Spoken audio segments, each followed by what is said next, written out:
The MVC model. What is the model view controller?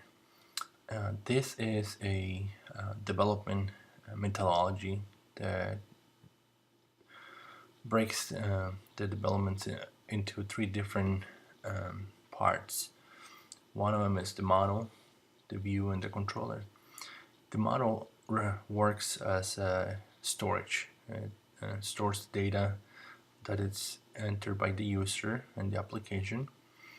The controller, it's the middleman. He is in charge of getting that information from the user, passing it into the model, and storing it there. And then, if necessary, as the controller requests the information from the model and pass it into the view, and the view can work and present it to the user in the way that the programmer wants it. And it works, basically takes care of the show, how to display the information.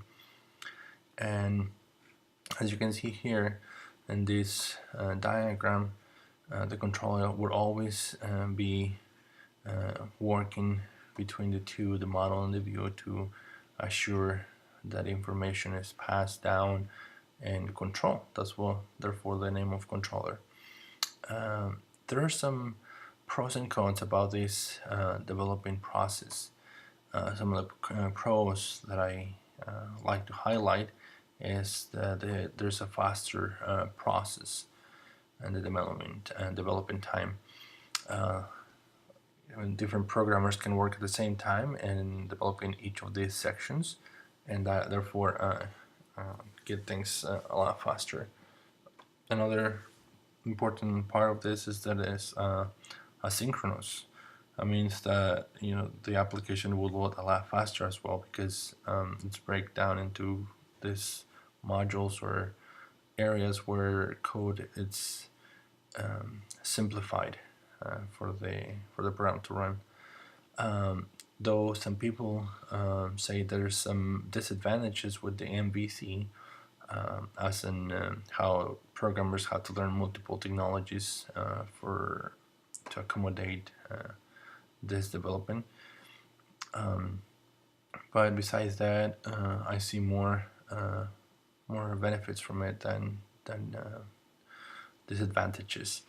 Let's jump into the code. Actually, I want to start here with this simple program that I have. It's representing a shopping cart, a grocery store, you can say. And I have my main class here, which calls with this instantiation, it calls the controller. I'm sorry, and the controller, as we read before, it's in charge of getting the input from the user and pass it into the model. So in this case, I have a couple of variables to get input from the user, asking for a name in the list and items to add to this shopping cart, and the number of items that they want. Once that information has been stored in the variables, it's passed down into the model class, which is distinguished with the getters and setters of Java beans. This will store the data, and when necessary, as I have here, will be requested from the controller and passed down into the view model. Here I have the class instantiation, and then I pass down the data requested from the controller, from the model, through the controller, and pass on into the view. The view will be in charge of displaying this information to the user. I would make a quick rundown here on my NetBeans. I can name it list, let's say party stuff, and it says I want to get some milk. Actually, no, I need some sodas for that. Soda, and then I want to get 5 of those. And you can see here that my view will display my list name, the items that I'm getting and the amount of items that I'm gonna get.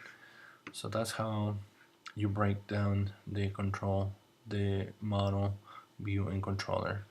So breaking down this into 3 different classes helps me to keep things simpler, a lot more organized, and reusable. So that's the model, view, and controller developing process.